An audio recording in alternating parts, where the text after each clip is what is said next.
Hello JBIT, we are honored to welcome the Head of Electronics and Communication Engineering Department, Mr. Prem Kumar. So, hello sir, good afternoon. कैसे हैं आप?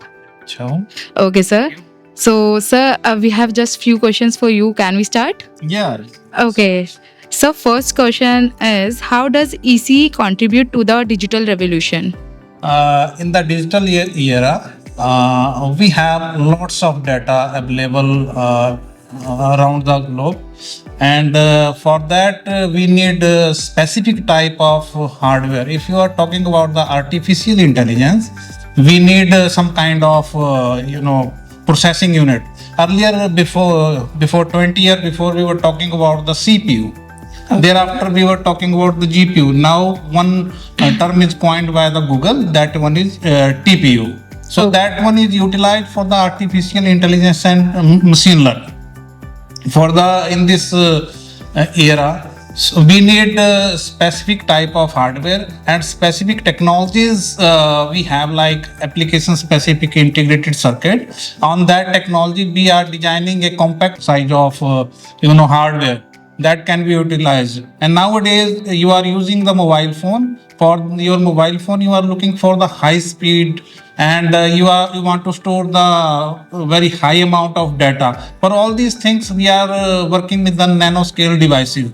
Nowadays we have reached at the 2 nanometer scale. So at the 2 nanometer scale, we need some kind of material. And co-founder of the Intel, Gordon Moore, have coined one law, Moore's law. Every 2 years, in the particular chip, the transistors count should be double. Nowadays, we were talking about the silicon is the semiconductor material, but we are looking new material in the research lab. Even in the last 10 to 15 years, I have visited many IITs, many research labs, and I have designed many devices along with the many professors. Like recently we have executed one MOU with IIT Mandi, and I have done work with Professor Prem Kumar. He is leading the C4D lab, and he was the former registrar of the IIT Mandi. I have done some work with him for testing of material, new material at the nanoscale and new devices. A few years back, I have visited the NIT Surat, where I have seen the different color of the gold nanoparticles. If you can talk about the gold, there is a color of golden at the bulk level, but at the nanoscale, the color are different. And we are providing such kind of information to our student, and information is getting the good exposure for all these things. And working on small devices, we are looking to design at nanoscale devices that can be contribute for the digital era. Okay, sir. Okay. Okay, sir. So I have one more question for you, Yes. which is that what hands-on exposure do students receive? Like what hands-on exposure do students usually receive? I have already told you in the previous question that I have visited many IITs, and even more our institute, JB Institute of Technology, is executing many MOUs with IITs, IIT Mandi, IIT Ropar, NIT Hamirpur, NIT Uttarakhand, IIT Roorkee, and surrounding we have premier institutions. We are working with them. In the summer internship, our 3 students got opportunity to work on the Cadence tool summer internship in the Kurukshetra University. One of the wonderful lab. There is and we have many facility in that lab, but our student working on the Cadence tool. And Cadence tool is one of the highly appreciated tool in the electronics industry. And if student can get the exposure, they can get the easily jobs. And similar kind of things, our students are getting the internship opportunity in the companies also, as well as surrounding IITs and research lab. In that lab, they are getting the hands-on exposure. But even more, we are providing the add-on course and other certification within our campus also. And during the add-on course or certification course, we are providing the beyond the curricular practical exposure to the students. After getting that kind of exposure, students are getting good quality of jobs. Recently, one of my students, Sanjana Verma, got placed in the Wipro.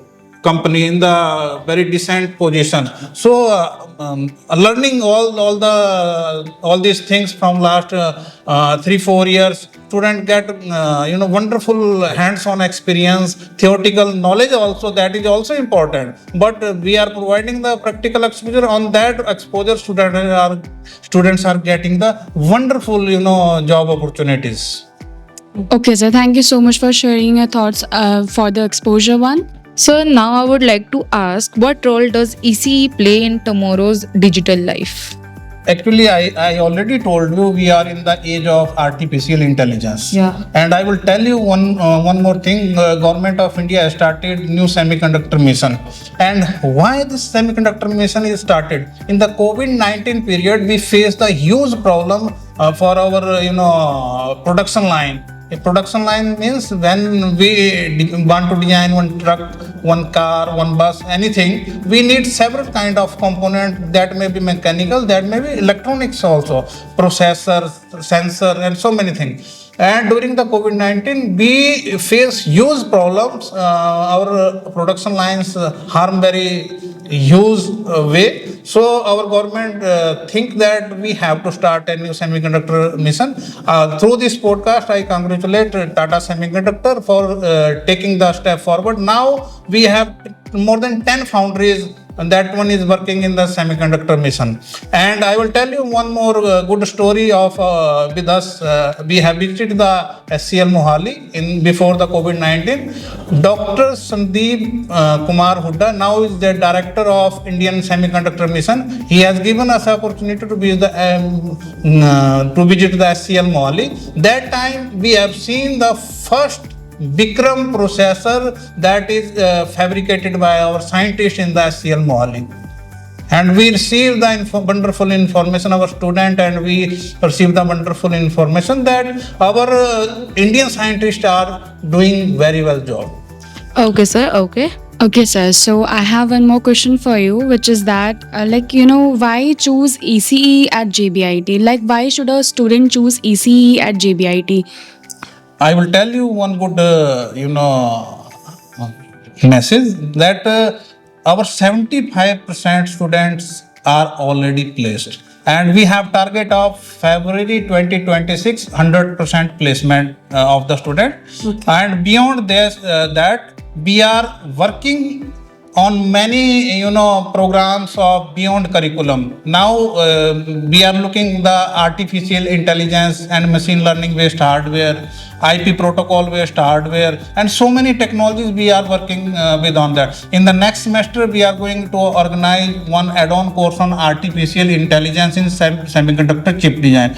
All these things students are getting the good exposure.